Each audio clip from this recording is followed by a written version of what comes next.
saya dengan adanya gerakan-gerakan ini bukan gerakan yang melalaikan, tapi gerakan yang memudahkan orang faham.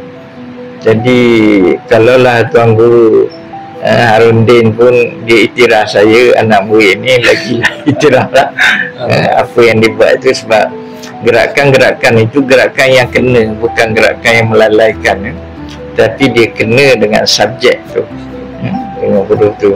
Jadi pada saya kita sebenarnya bertuah dan ucap tahniah lah di atas apa yang Allah Ta'ala berikan kepada Dr. Zakaria ni, dan kita harapkan bahawa terus majulah insyaAllah. Dan mufti-mufti kawan-kawan saya pun dah tak ada masalah apa pun jadi kita pun dengan tengok dah apa yang dilaksanakan, kita memang menyokong penuh apa yang telah dilaksanakan, dan kita rasa memang satu perkara yang luar biasa yang kita tak pernah terfikir.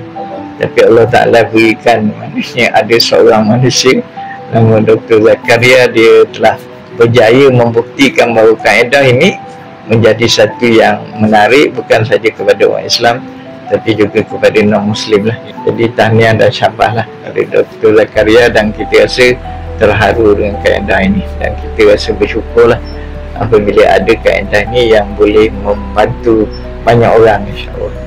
Jadi itulah saya kira. Terima kasih.